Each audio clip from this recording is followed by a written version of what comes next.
मैं धन्यवाद करता हूँ गुजरात के साउथ गुजरात के समूह की आप लोगों ने मुझे आमंत्रित किया इस विषय पे बोलने के लिए कि जैसे बिग बुक में लिखा है ना, as God's children we shall walk on our feet, we should not crawl.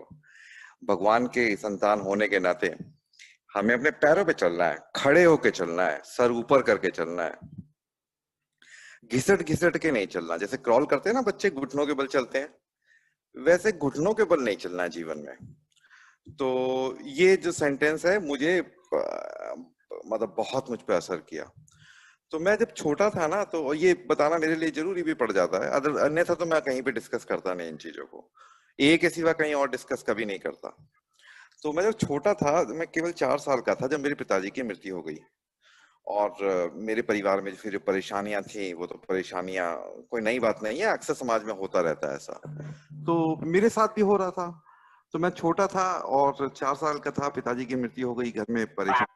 और तो वो एक ना गरीबी नाम की जो चीज होती है ना, वो पैसे की कमी नहीं होती, वो एस्पिरेशंस की कमी होती है। वो ना इंसान की जो फ्यूचर कैसा होगा, कैसा हो, कैसे जिया जाए, कैसे रहा जाए, मैं कौन हूं, जीवन क्या है, इसका सारा का सारा ना इसमें सारे में असमंजस फैल जाता है। तो मैं जब बड़ा हो रहा था तो मुझे एक इंसिडेंस अभी भी बहुत अच्छी तरीके से याद है कि मेरा एक दोस्त था और मैंने 12th पास कर लिया था। और वो मुझसे 2 साल बड़ा था। तो वो यूरोप चला गया था। मैं मतलब यूरोप में चला गया था, मॉस्को चला गया था कुछ मेडिकल वगैरह का कुछ कोर्स करने। तो उसने उसके पिताजी उसके लिए जूते लाए होंगे, जूते भारी थे, और भारी थे तो वो यूज नहीं करे उन्होंने। तो मैं उस दिन ऐसे ही बाहर कहीं मैदान में खेल रहा था। तो they were the richest people on in our area, बहुत अमीर लोग थे। और मेरे ख्याल से उस एरिया के शायद अभी भी वो सबसे वो रिचेस्ट लोग हैं। तो वो आ रहे थे और उन्होंने मुझे बुलाया। तो मैं ऐसे ही खेल रहा था। तो उसने चप्पल पहनी हुई थी मैंने। तो कहता जूते नहीं है तुम्हारे पास, तेरे पास? मैं कहा जूते हैं मेरे, रखे हुए हैं। कहता मेरे साथ आ। तो मुझे घर लेके गए। उन्होंने मुझे वो जूते देने की कोशिश करी कि ये, मेरे दोस्त का नाम नीरज था, कि उसके काम नहीं आए, तो इन जूतों को तू ले ले। और पता नहीं क्या कारण था मेरे अंदर, कैसा कारण था, क्या अंदर से क्या इक्वेशन थे, मैंने जूते देखे तक नहीं और मैंने कह दिया कि नहीं, मैं इन जूतों को नहीं लूंगा। आप जब वो वापस आएगा उसी को दे देना या किसी और को दे देना, परंतु मैं ग्रांट नहीं लूंगा, मैं इन जूतों को नहीं लूंगा। पता नहीं क्या कारण था। अब मैं वापस आया तो लोगों ने कहा, कह रहे तू तो बेवकूफ है, तुझे अच्छे खासे जूते मिल रहे थे और ये है वो है वो है वो है वो है, तूने मना क्यों कर दिया? आज मुझे देख के लगता है कि मैंने सही किया। आज मैं जब, मतलब पैसे वैसे की कमी नहीं है मेरे पास, तो आज मैं पीछे मुड़ के देखता हूँ ना, तो मुझे लगता है कि मैंने सही किया, बिल्कुल सही किया। क्योंकि as God's children we shall not crawl, हमें घिसट घिसट के नहीं चलना है। लेकिन जब अल्कोहल मेरे जीवन में आई तो कैसे काफी सारे ऐसे मौके आए जब मैं पैसे मांगे, पैसे चुराए, केवल एक शराब पीने के लिए ह्यूमिलिएट हुआ। मुझे भी याद है किसी से मैं एक बार भीख मांग रहा था, या मुझे एक पैक दे दे, मुझे एक पैक दे दे, मुझे एक पैक दे दे, भीख मांग रहा था। मैं जिसमें इतना आत्मसम्मान था अपने प्रति, मैं भीख मांगने में लगा हुआ था। तो मैंने शराब के सिवा, जहां तक मुझे याद है, शराब के दौर के सिवा शायद कभी, जब भी मौका पड़ा है, मैंने शायद कभी इस तरह से करा ना हो कि किससे ग्रांट मांगी हो। और अब मुझे उस दिनों लगता था, लोग कहते थे भाई बहुत ईगो है तेरे अंदर, लेकिन आज मुझे लगता है भैया वो सेल्फ रिस्पेक्ट था। कहीं ना कहीं मेरे में ज्ञान था कि मेरे पास अपना सब कुछ होगा, मुझे किसी और का लेने की जरूरत नहीं है, मुझे अपने पैरों पर खड़े होकर चलने की जरूरत है। चाहे जूते पहने हो या चप्पल पहने हो, मुझे सर झुकाने की जरूरत नहीं है। तो मुझे अच्छी तरह याद है, एक बार हम लोग कहीं गए हुए थे, तो किसी कॉलेज का फॉर्म लेना था। मुझे बस अपने दोस्त से पैसे लेने थे और कॉलेज का फॉर्म ले लेना था, लेकिन मैंने वो भी नहीं लिया। क्यों? क्योंकि मुझे मांगना पसंद नहीं था। तो मुझे काफी ज्यादा आगे चल के ऐसा लगता तो बहुत बड़ी गलती कर दी, ये कर दिया, वो कर दिया तूने, तुझे इस तरह से हेल्प ले लेनी चाहिए थी, वो कर लेना चाहिए था, गिड़गिड़ा लेना चाहिए था। लेकिन आज मैं देखता हूँ कि मैंने ठीक किया, उस समय जो किया बिल्कुल ठीक किया। तो ये शराबियत वाली शराबियत, शराब का भी शराबियत से संबंध कोई है। जो अल्कोहलिज्म है खुद उसका अल्कोहल से संबंध नहीं है ज्यादा, वो एक सिम्टम है बस। जैसे कि बुखार चढ़ता है तो शरीर तपने लगता है, उतना ही बड़ा सिम्टम है। शरीर तपने का बुखार से वैसा कोई संबंध नहीं है। बुखार तो कोई वायरल अटैक होगा या कुछ और होगा। तो मेरे अंदर जो शराबियत थी ना, वो तो थी, लेकिन उसके साथ एक दो चीजें और भी थी जो ईश्वर ने मुझे दी है। तो मैं जब अपने जब मैं ए प्रोग्राम में आया और ए प्रोग्राम को करने लगा, तो मेरे जीवन में मिरेकल्स होने लगे, चीजें सुधरने लगी, वो सब तो ठीक ठीक चल रहा था। 7-8 साल बाद मैंने देखा कि मैं जीवन में एकदम एक तरीके से जीरो पे आ गया था। मैंने शराब नहीं पी थी, पर मेरा ना जीवन का जो स्वाद था, जो सेल्फ रिस्पेक्ट था, वो गिर गया था, बिल्कुल गिर गया था। मुझे अच्छी तरह याद है कि कई कई बार जॉब्स पे मैं हाँ, ऐसे ऐसे जॉब्स पे, मीटिंग ऑनलाइन पे, तो कई बार मेरे पे जॉब्स वगैरह में मैंने देखा कि भाई मैं जॉब्स पे कभी कभी किसी से मंत्रणा करता रहा कि भाई मेरा एक काम कर दो, मेरा एक काम कर दो, मुझे वहां भेज दो, उस लोकेशन को दे दो, मुझे ये प्रोसेस दे दो, मुझे वो प्रोसेस दे दो। कभी कोई कुछ नहीं माना, कभी कोई कुछ नहीं माना। आज मुझे ये पता चलता है कि भाई तेरा जो मांगने की प्रक्रिया है ना, जो तेरे घुटने टेकने की प्रक्रिया है, वो ही गलत थी। तो जब मैंने पहली बार ये सेंटेंस, मुझे याद है कि एक स्पीकर थे, दिल्ली से आए थे हमारी नोएडा की मीटिंग के अंदर, तो मैंने उनसे यही प्रश्न किया था। उन्होंने मीटिंग करी, मैंने उनसे यही प्रश्न किया। मैंने कहा सर आप ये बताइए मुझे कि ए में लिखा है, आप ह्यूमिलिटी की बात कर रहे हैं, और ए में लिखा हुआ है कि as God's children we shall walk on our feet, we should not crawl. इसका मतलब क्या है? तो उन्होंने मुझसे यही कहा था कि भाई देख, ऊपर वाले को जो तुझे देना है ना, वो किसी भी हालत में देगा। ऊपर वाले को जो तुझे देना है ना, वो किसी भी हालत में देगा। तुझे किसी के सामने भीख मांगने की जरूरत नहीं है कि मुझे प्रेम दे दो, मुझे संबंध दे दो, मुझे प्रमोशन दे दो, मुझे पैसा दे दो, मुझे ये दे दो, मुझे केयर दे दो, मुझे सिक्योरिटी दे दो। इन चीजों के लिए किसी पे डिपेंड होने की जरूरत नहीं है। तुझे अपने पैरों पे चलने की जरूरत है। जो भगवान ने तुझे दो पैर दिए है ना, खड़ा होकर चलने के लिए दिए हैं। इसलिए नहीं दिए हैं कि इन दो पैरों को लेके तो किसी की गोद में चलेगा। तो किसी की गोद में नहीं चलना। और वैसे भी किसी वृक्ष की छाया में कोई दूसरा वृक्ष खड़ा नहीं होता, कोई दूसरा वृक्ष पनपता नहीं है। तो ईश्वर ने तुझे ये मौका दिया है कि तू अपनी जिंदगी खुद जी, और अपनी जिंदगी को खुद बना, और किसी और से मांगने की जरूरत नहीं है, क्योंकि ईश्वर ने पहले ही दे रखा है तुझे। तो इस पे ना ये जो है कि भाई as God's children we shall not we shall walk on our feet, we should not crawl. इसमें सबसे बड़ी बात जो ये है ना कि मैं ये नहीं समझ पाता मैं कौन हूं।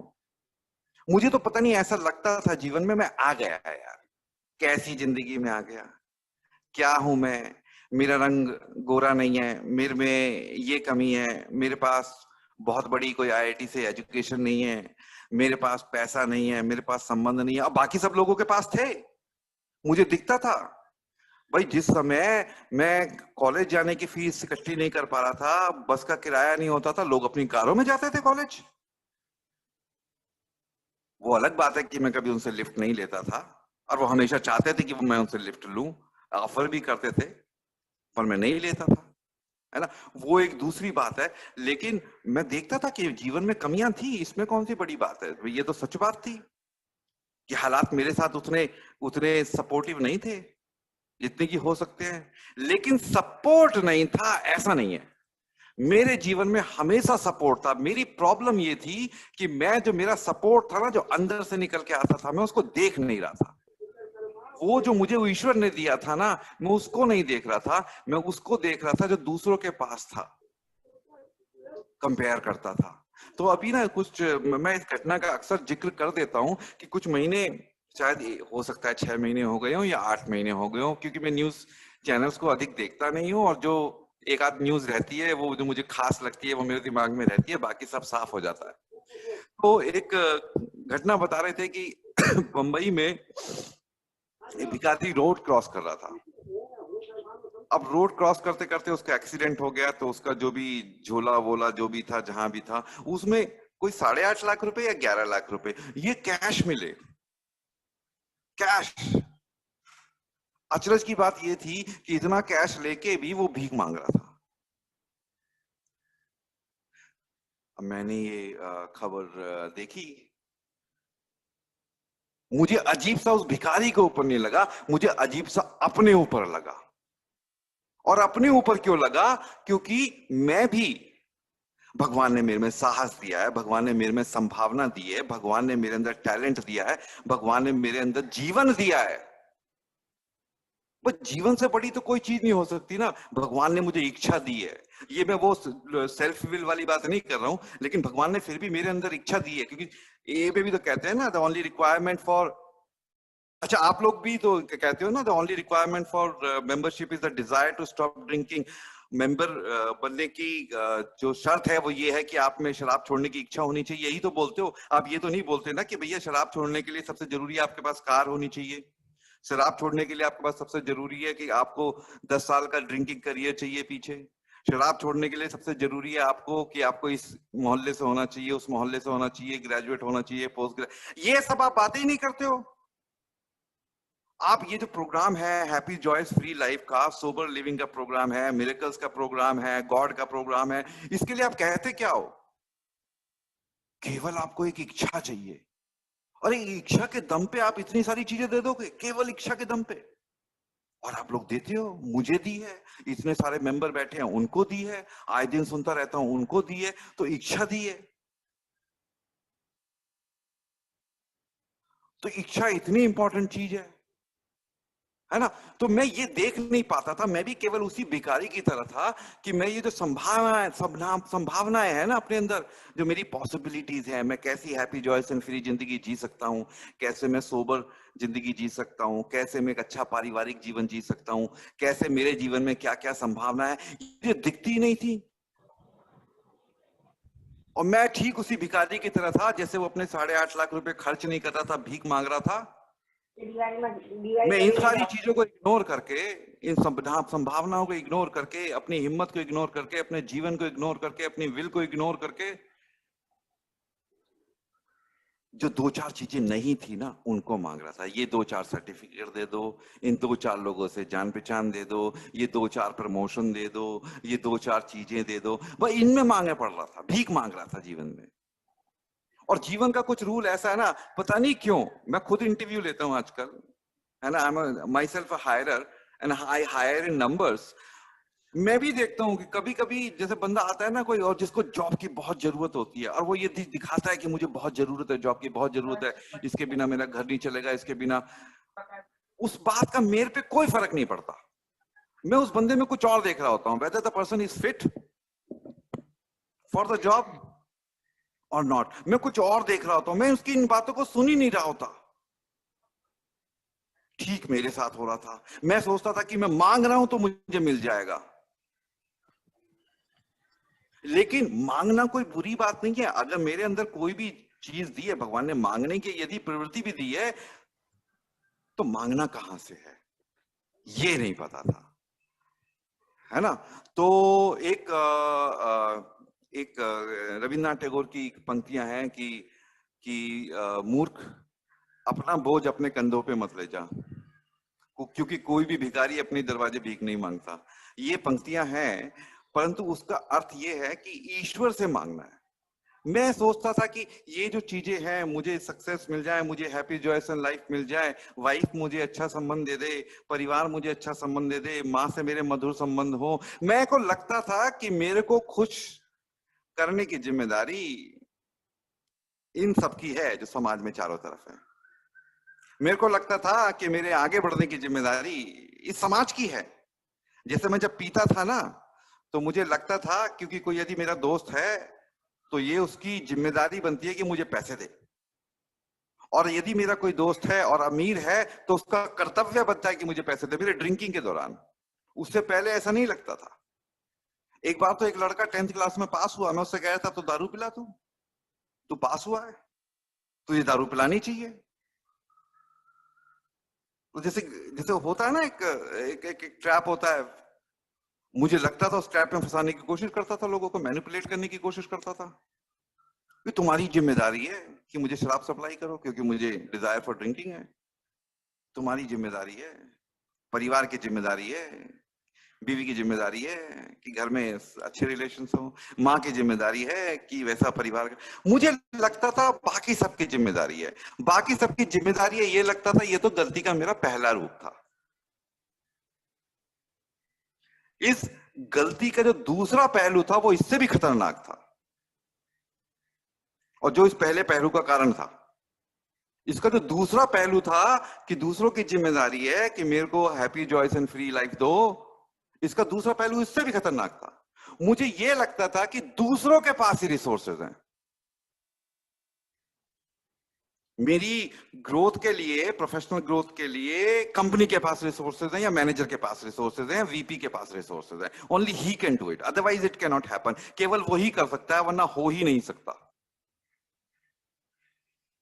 मुझे लगता था पारिवारिक, मेरा जो पारिवारिक जीवन सौहार्दपूर्ण हो, मार्मिक हो, वार्मथ वाला हो, इसके जो रिसोर्सेज हैं वो मेरे परिवार के लोगों के पास है, मेरे पास नहीं है। मुझे लगता था कि समाज में बातचीत अच्छी हो, घुल मिल के रहे, सामाजिक सही, मुझे सामाजिक सुख प्राप्त हो, इसके जो रिसोर्सेज हैं वो समाज के पास है, मेरे पास नहीं है। तो पहली प्रॉब्लम ये लगता था कि दूसरों की जिम्मेदारी है, और इस प्रॉब्लम का दूसरा हिस्सा सबसे बुरा ये लगता था कि मुझे लगता था कि इसका जो साधन है ना वो भी दूसरों के पास ही है। और मैं कौन, मैं ठनठन गोपाल, घंटा बजाने वाला, उम्मीद में बैठे रहना। तो मुझको जब ये सेंटेंस मेरे जीवन में आया कि भाई भगवान के, ईश्वर के पुत्र संतान होने के नाते हमें घिसट घिसट के नहीं चलना जीवन में, मैंने रियलाइज किया नहीं यार, अब साला मिले या ना मिले पर घिसट घिसट के नहीं चलना। तो 2014 में ये सोबर हुए तो मैं 2005 में आया था, लगभग 10 साल हो चुके थे, लेकिन उसके बाद भी जिंदगी में घिसट घिसट के चल रहा था। 2014 में अनएम्प्लॉयड था, मेरा एक दोस्त था, उस दोस्त की मैंने बहुत अच्छी गहरी दोस्ती थी, कई बार मैंने मदद की थी, कई बार उसने मदद की थी। उसने अपनी कंपनी खोल ली थी, मैंने कहा मुझे एम्प्लॉय रख ले because I did not have a job. उसने कहा ठीक है, कल शाम को चलते हैं। अगले शाम को आया तो कहता है यार मैं ऐसा नहीं कर पाऊंगा। मुझे बड़ी जिल्लत लगी। मैंने कहा जब तेरे पास जॉब नहीं था तो तू 6 महीने तक मेरे घर में रहा था, और मैंने तेरे सारे एक्सपेंसेस बियर किए थे। मन में सोचा, मैंने बोला नहीं, पर पता नहीं ईश्वर चाहता था कि मैं उसके यहाँ जाके काम ना करूं, क्योंकि मेरी आदत ऐसी होती है ना, मैं किसी भी रेट पे अपने आप को बेचने को तैयार हो जाता हूं, किसी भी रेट पे, किसी भी मूल्य पे अपने आप को बेचने को तैयार हो जाता हूं। ईश्वर की कुछ ऐसी पसंद थी कि मैं वहां नहीं जा पाया, और मैं पुणे आया। अब उसमें आने से पहले मैं सोच रहा था कि परिवार के साथ संबंध बच जाए, मम्मी के साथ संबंध बच जाए, ये जो नोएडा में मेरी एग्जिस्टेंस है ये बची रहे, नोएडा में कोई जॉब मिल जाए। लेकिन ईश्वर को नहीं पसंद था, ईश्वर को कुछ और पसंद था। मैंने मांगा सब लोगों से, किसी ने दिया नहीं मुझे। और मैं जैसे बता रहा हूं ना, मांगने से कोई नहीं देता। मैं पूना में आ गया, और फिर वो दोस्त मुझसे मिलने आया, और अब पौंडीचेरी में मिलने आया। और मैंने दुश्मनी नहीं निकाली, मैंने कहा उसने ठीक किया,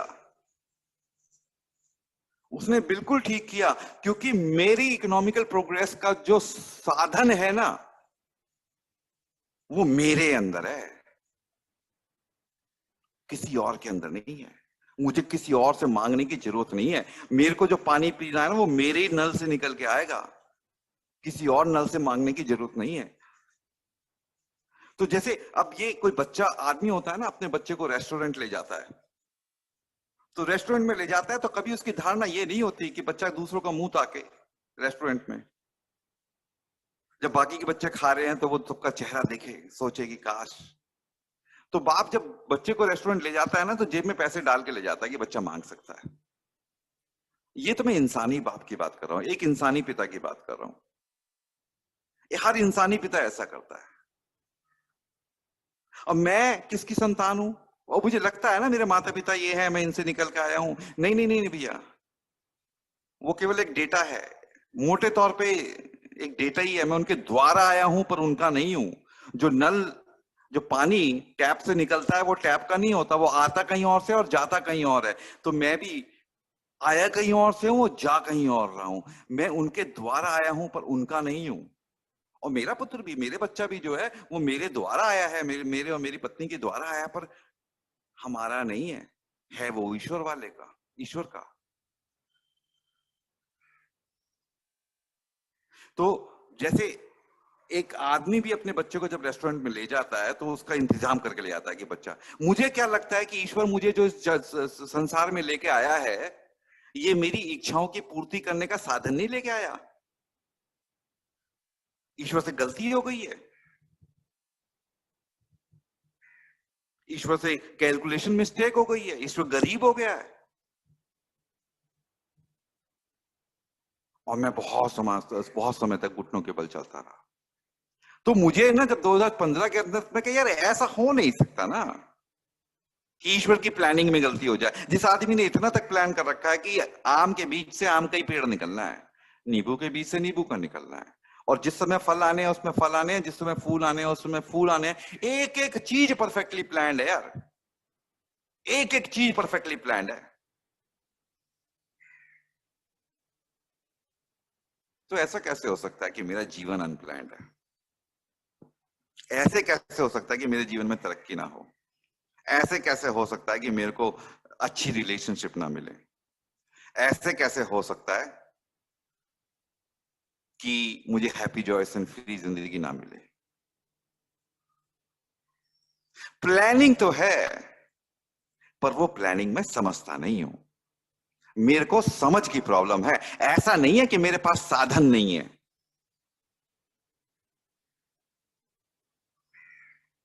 पर ऐसा अवश्य है साधन पड़े कहां हुए हैं मुझे पता नहीं है, मुझे उन साधनों का ज्ञान नहीं है। और ये जो प्रोग्राम है ना आपका, भाई ये जो 12 स्टेप्स का प्रोग्राम है, तो वो जो ये जो प्रोग्राम है ना आपका, ये साधन पहचानने की प्रक्रिया है। तो ईश्वर अगर मुझे जैसे बच्चे को कोई उसका पिता लेके जाता है रेस्टोरेंट में, तो इंतजाम करके लेके जाता है, ईश्वर मेरे लिए भी इंतजाम करके लाया। ईश्वर को पता था यार कि मैं शराब पीऊंगा, क्या उससे पहले शराब नहीं थी? उसने पहले ही इंतजाम करके रखा, किसी भी तरीके से करके रखा, चाहे शादी ब्याह बारात में शराब मिले, चाहे मुझे कमा के शराब मिले, कैसे भी मिले। ईश्वर को पता था यार कि मुझे एक दिन फेलोशिप की जरूरत पड़ेगी, एक ही, क्योंकि ये तो मैंने नहीं बनाई है ना भाई। बिल बाप को भी इंस्पिरेशन आई, जो भी हुआ, और किसी तरीके से वो इंडिया में आया, फिर किसी तरीके से नोएडा में आया, फिर नोएडा का कोई मेंबर था उसने स्टार्ट किया ग्रुप, फिर कोई मेंबर वहां पहुंचा, और फिर उस मेंबर ने मुझे मैसेज दिया, मुझे वहां लेके पहुंचा। देखो कितनी जबरदस्त प्लानिंग है यार। केवल तुम्हारे पास मैसेज कैसे पहुंचा, इसकी हिस्ट्री देख लो तो पता चल जाता है कि भैया कितना विराट प्लान है। एक्नॉलेज नहीं करता, मैं महसूस नहीं करता। तो ईश्वर जब ईश्वर को पता है कि एक दिन पिएगा तो शराब का इंतजाम करा, एक दिन सोब्राइटी मांगेगा तो इसके अंदर इच्छा जागृत होगी कि भैया अब शराब छोड़नी है, तो प्रोग्राम किया। एक दिन ये अपनी कैरेक्टर डिफेक्ट्स वगैरह पे काम करना चाहेगा, एक दिन स्पिरिचुअली ग्रो करना चाहे, वो सारे इंतजाम है भाई, पता नहीं है कहां पड़े हैं। मतलब हालत उस आदमी की तरह हो गई है जिसके घर में सोने का खजाना दबा पड़ा है, और गफलत ये है कि उसे पता नहीं। अपना घर खोजे तो पता चले, घर खोदे तो पता चले, जमीन खोदे तो पता चले कि तू तो रईसों का रईस है, तू तो अंबानियों का अंबानी है। पता है नहीं, आए दिन किसी से यार 10 रुपए दे दे, यार 50 रुपए दे दे, यार 100 रुपए दे दे, या 20 रुपए दे दे। तो अपना खजाना इस प्रोग्राम में खोदना पड़ेगा। ये प्रोग्राम जो है ना, ये तो भाई अपने लिए प्रोग्राम करते हैं ना। कोई भाई कह रहा था भाई कोई और तो मेरी जगह कोई और सांसें नहीं लेता, मेरी जगह किसी और ने शराब नहीं पी, मेरी और जगह किसी के अंदर डिजायर नहीं पैदा हुई टू क्विट ड्रिंकिंग, मेरी जगह कोई और मीटिंग नहीं कर सकता, मेरी स्ट्रेंथ होप एक्सपीरियंस कोई और ले नहीं सकता, यहां तक स्पॉन्सर भी नहीं ले सकता भाई। मेरी जगह जो स्ट्रेंथ होप एंड एक्सपीरियंस है वो मैं ही ले सकता हूं। स्पॉन्सर तो सभी को दे रहा है, लेना मुझे पड़ेगा। तो मुझे अपना ही खजाना खोदना पड़ेगा, मांगना नहीं पड़ेगा किसी के सामने। तो मुझे लगता था कि भाई मेरा बड़ा भाई जो है अगर इस समय पे, और मुझे बहुत रिजेंटमेंट थी, अगर उस समय वो घर ना छोड़ता तो मेरे हालात ऐसे होते, मैं इस कॉलेज में चला जाता, मेरी जिंदगी ऐसी होती। लगता है ना जिंदगी पीछे मुड़ के, अगर फलानी घटना ना होती तो आज जिंदगी कुछ और होती। हर किसी के पास एक स्टोरी होती है ना इस तरह की, मेरे पास भी है, सभी के पास होती है। जीवन का दूसरा हिस्सा है इस तरह की स्टोरी होना।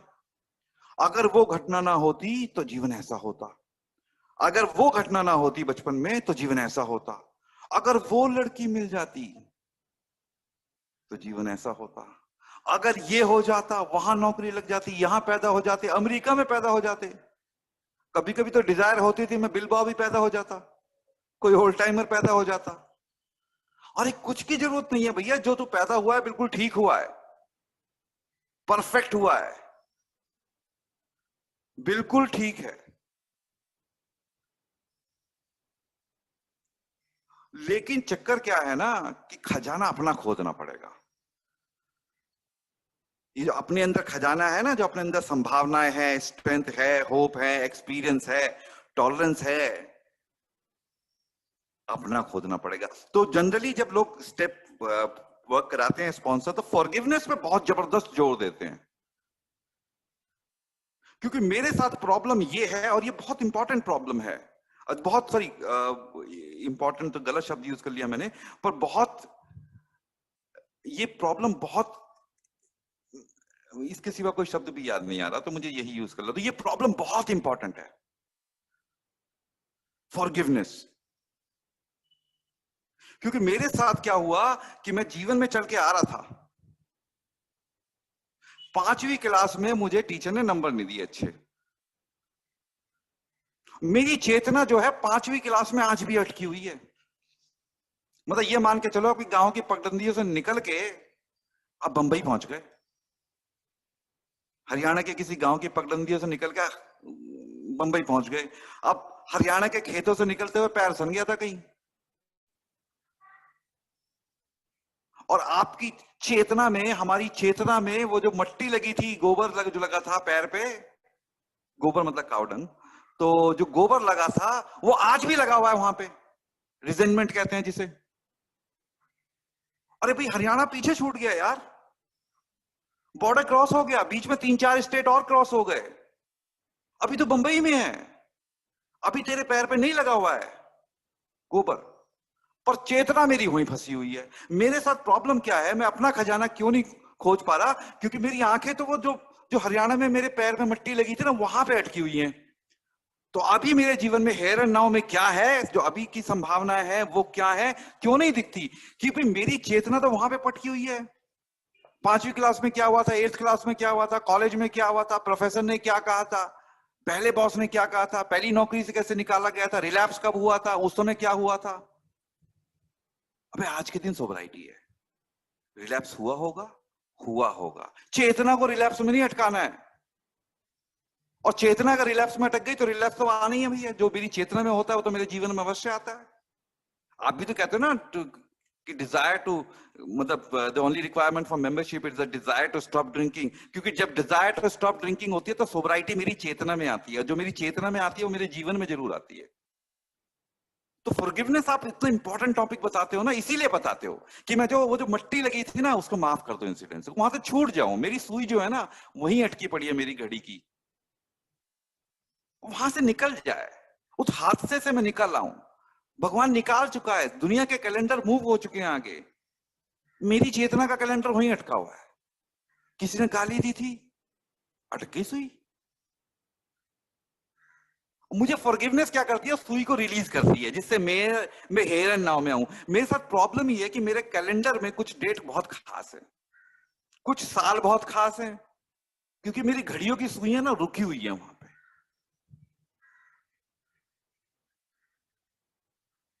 ओह, ये जो इंसिडेंस है पैर सनने वाला, ये मुझे रोक नहीं सकता था, पर मैंने इसे दिखाया ऐसा है कि इसने मेरी जिंदगी को असर कर दिया। तो चक्कर यही है, मेरी जो सुइयां है ना बहुत पुराने पास्ट में अटकी हुई है। फॉरगिवनेस इसलिए इंपॉर्टेंट है कि गाड़ी स्टेशन पे तो आए, आगे तो जब जाएगी, जो 0 किलोमीटर वाला स्टेशन होता है वहां पे तो आए, उससे तो आगे जब निकलेगी। तो मेरा जो जीवन अटका हुआ है ना, मुझे लगता है कि इसलिए अटका हुआ है कि एजुकेशन नहीं है, फैमिली नहीं है, ये नहीं है, फलाने ने बुरा करा, इसने बुरा करा। इन सब ने कोई बुरा नहीं किया भैया, बुरा मैंने करा। और क्यों बुरा करा? मैंने अपनी सुइयां वहां पे अटका दी है। मुझे किसी के ना सपोर्ट की जरूरत, सपोर्ट मिलता है यार, परंतु जब मैं, सपोर्ट वैसे भी मिलता है, सपोर्ट प्लान किया हुआ है भगवान ने, मिलता है, और सारा सपोर्ट ऊपर से ही आता है। मुझे लगता है ना कि नौकरी वाला जो है वो मुझे पैसे देता है तो मेरी जीविका चलती है। मेरी जीविका ऊपर वाले के यहां से आती है। जिस दिन मुझे पैदा करा था उसी दिन इंतजाम कर दिया था। जो नौकरी देता है ना और ये धंधा करता है कोई आदमी, वो तो रिसोर्स है, सोर्स नहीं है। स्रोत तो ऊपर वाला है। ये तो सारे रिसोर्सेज हैं। जैसे पानी आता है ना खेत में, नहर से आ जाए, ट्यूबवेल से आ जाए, बारिश से आ जाए, वो सारे रिसोर्सेज हैं, आता ऊपर वाले के यहां से है। तो मेरी जीविका जो चलाने के लिए, मेरी प्रोग्रेस के लिए जो पैसा आता है, जो साधन आते हैं ना, वो इनके द्वारा आते हैं, कंपनी के द्वारा आते हैं, बिजनेस के द्वारा आते हैं। कहीं से किसी की लॉटरी लग जाए यार, रिसोर्स कुछ भी हो, पर आते ऊपर वाले के यहां से है। और वो अभी चाहे कंपनी वंपनियां बंद भी हो जाए, बिजनेस में थोड़ा बिजनेस डाउन भी हो जाए, मेरा ना इनफ्लो नहीं रुकने वाला। ऊपर वाला कोई नया सोर्स तलाश लेगा और नया रिसोर्स तलाश लेगा। भाई बाप को लेटर लिखना है, बाप को मनी ऑर्डर भेजना है, अब वो जो मनी ऑर्डर पोस्टल वाला होता है वो भेजे, वैसे करके पैसे दे। अब मनी ऑर्डर लेके पोस्टमैन आ गया, पोस्टमैन पैसे दे रहा है बेटे को, तो बेटा जो है पोस्टमैन के पैर को ही पकड़ेगा, अरे अंकल जी आपने मुझे पैसे दे दिए, मेरे पिता हो आप। अरे भैया पैसे बाप ने भेजे हैं, पोस्टमैन नहीं बता, पोस्टमैन तो अपना काम कर रहा है। तो मेरी जो ये नौकरी वोकरी धंधा वंदा, ये जो मेरे पे कमाई आती है ना, ये आती बाप के यहां से है। अब वो कंपनी के द्वारा आए, नौकरी के द्वारा आए, कंसल्टिंग के द्वारा आए, मेरी किताब बिक जाए, मेरा कोई धंधा हो, या कोई मेरा कोई दूर का रिश्तेदार मेरे नाम जायदाद कुछ भी हो यार, फिर वो सारे रिसोर्सेज हैं, वो सारे पोस्टमैन है भाई। पोस्टमैन मनी ऑर्डर लेकर आया है, पर मनी ऑर्डर, मनी उसकी नहीं है ना, ऑर्डर उसका है।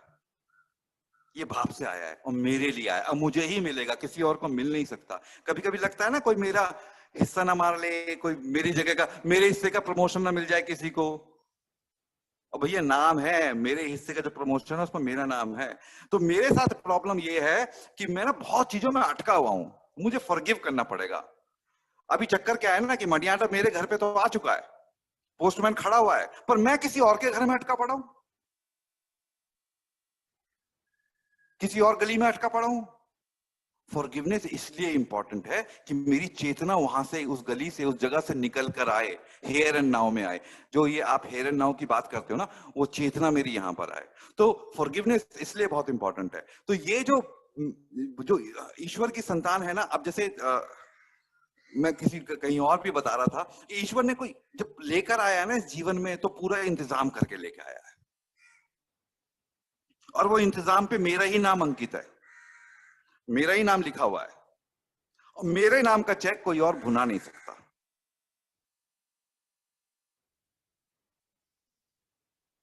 पर एक समस्या है कि मैं भी ऐसा पागलपन कर सकता हूं कि मैं अपने नाम का ही चेक ना भुनाऊं,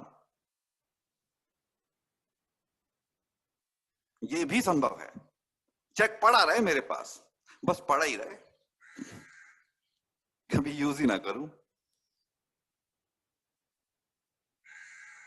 तो ऐसा नहीं है कि मैं गरीब हूं, ऐसा नहीं है कि मैं लाचार हूं, ऐसा नहीं है कि मैं बेसहारा हूं, पर ऐसा अवश्य है कि मैंने अपना सहारा नहीं खोजा,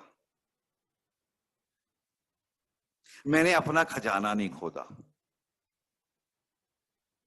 कभी कभी ये में लगता है ना बहुत को, यार दुनिया बाकी बहुत इकोनॉमिकल प्रोग्रेस कर गई, हम नहीं कर पाए। अरे पर तुम्हें पता है कि दुनिया बहुत प्रोग्रेस कर गई और तुम नहीं कर पाए? पता है? हाँ हाँ बिल्कुल पता है। देखो वो इतने कमाता, मैं इतने कमाता हूं। अरे तूने अपना खजाना खोजा है क्या?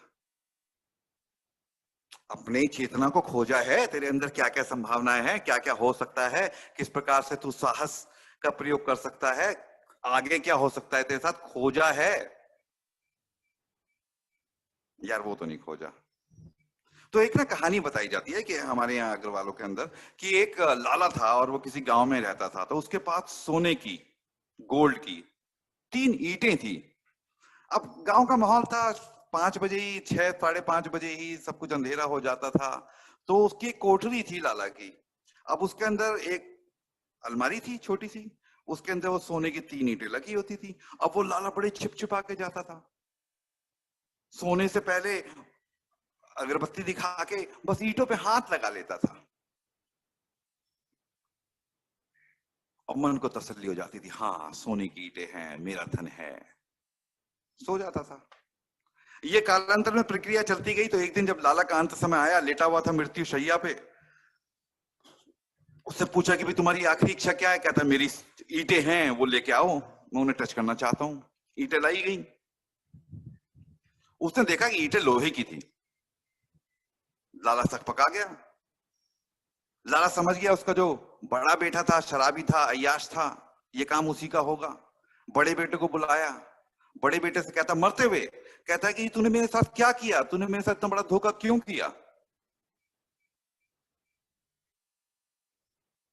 तो बड़ा बेटा कहता है कि पिताजी आपको हाथ ही तो लगाना है, और हाथ लगाने के लिए ईंटें सोने की हो या लोहे की क्या फर्क पड़ता है? मैं तो इन्हें 10 साल पहले ही खर्च कर चुका हूं, ये तो आप लोहे की ईंटों पे हाथ लगा रहे थे पिछले 10 साल से।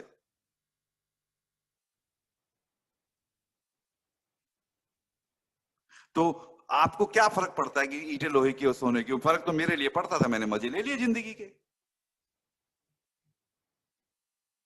तो मेरे साथ प्रॉब्लम क्या है ना, मैं संभाल के रखी हुई हैं चीजें, है ना, जैसे साहस साहस साहस साहस साहस साहस की बात करते रहते हैं हम लोग। बीवी पे चिल्ला देना, बच्चे को डांट देना, ये सब क्या है? ये तो कोई गधा भी कर लेता है, तुच्छी बातें हैं, कोई भी कर लेता है, इसमें क्या करना? साहस तो वो होता है जब मूड खराब है, उसके बाद भी हाथ बाहें फैला के किसी को आई लव यू बोलना। साहस तो वो होता है कि जब बच्चे के नंबर कम आए हैं, उसके बाद भी उसके कंधे पे हाथ रख के ये कहना कि बेटा तू फिर भी मुझे प्यारा है। मुझे अभी तक याद है, मेरे जो स्पॉन्सर की बेटी थी, अब तो वो ऑथर है, ठीक है, बहुत ब्रिलियंट है। और वो कैसे ब्रिलियंट बनी, वो तो मेरे स्पॉन्सर की कंपनी ऐसी थी, कंपनी मतलब उसका साथ ऐसा था। तो एक दिन उसके ना मैथ के जो लोकल टेस्ट होता है ना, उसमें 6 नंबर आए 20 में से, और मैं भी उनके घर पे बैठा हुआ था। और वो आई कहती पापा मेरे बस 6 नंबर आए। और मेरे स्पॉन्सर कहता बेटा तेरे तो 6 आए, मेरे तो एक बार यूनिट टेस्ट में केवल 3 नंबर आए थे, तेरा तो फिर भी 100% इंप्रूवमेंट है, तू तो बाप से भी डबल है। और वो कहती है पापा क्या मजाक करते रहते हो, मेरा मैथ्स कमजोर है। कहते बेटा ये दूसरी बात है कि मैथ्स स्ट्रॉन्ग करना है, पर तू फेलियर है ये बात गलत है। मैथ स्ट्रॉन्ग करना है बात सही है, पर तू फेलियर है ये बात गलत है।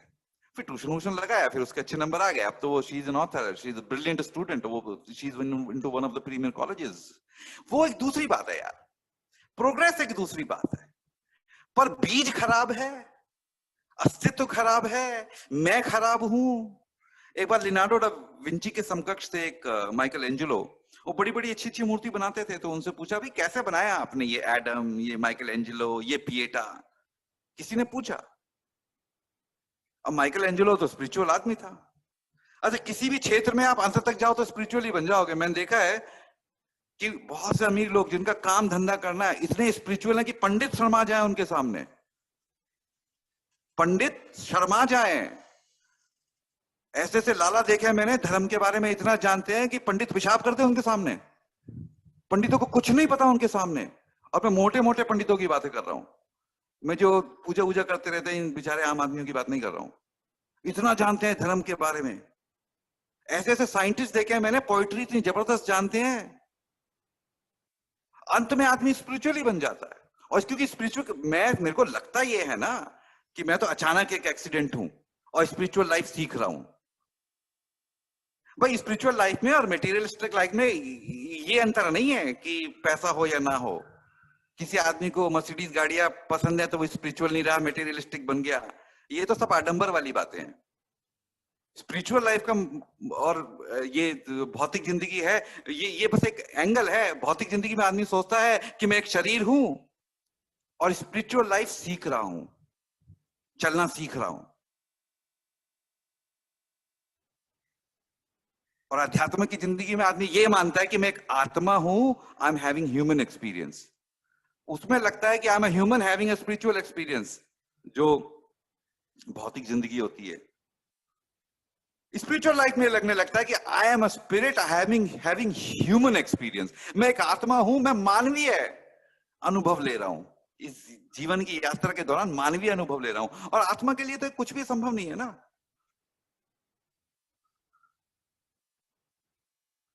तो ये जो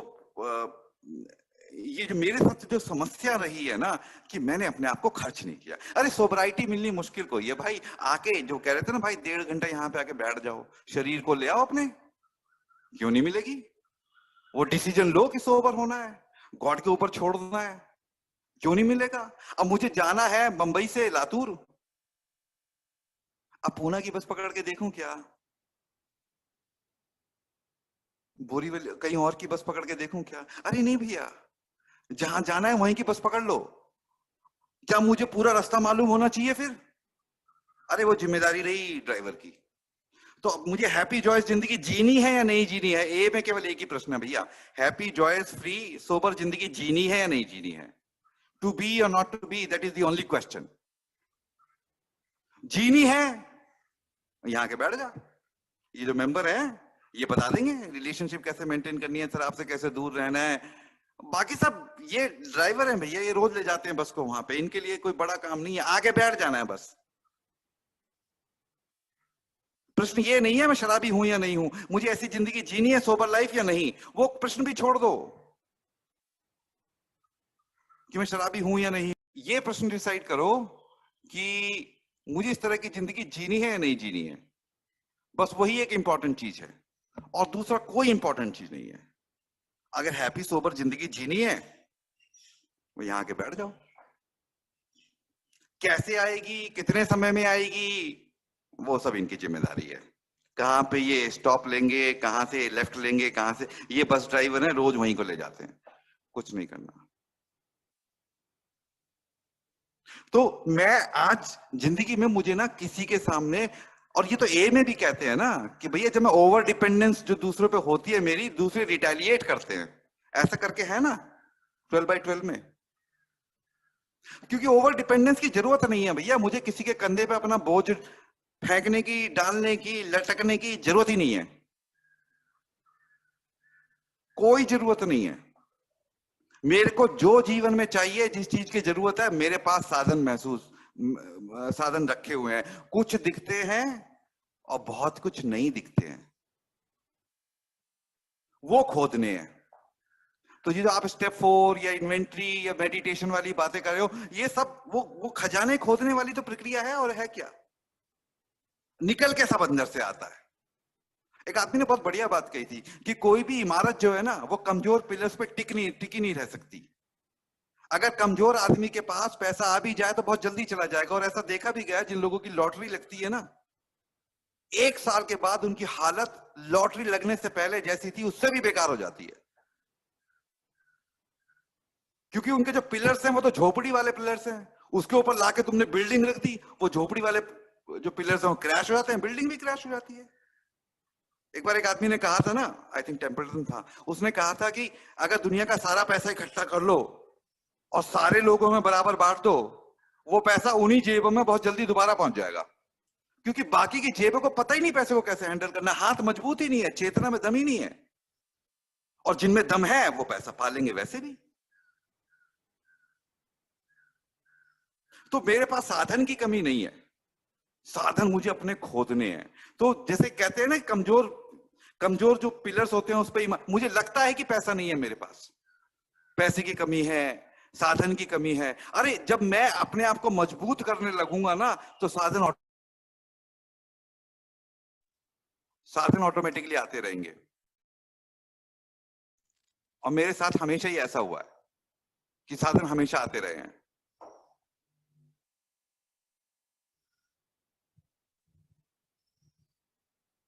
तो दोस्तों, ये जो है ना कि आज मुझे किसी के सामने लटकने की जरूरत नहीं है, मुझे किसी और के पैरों, अभी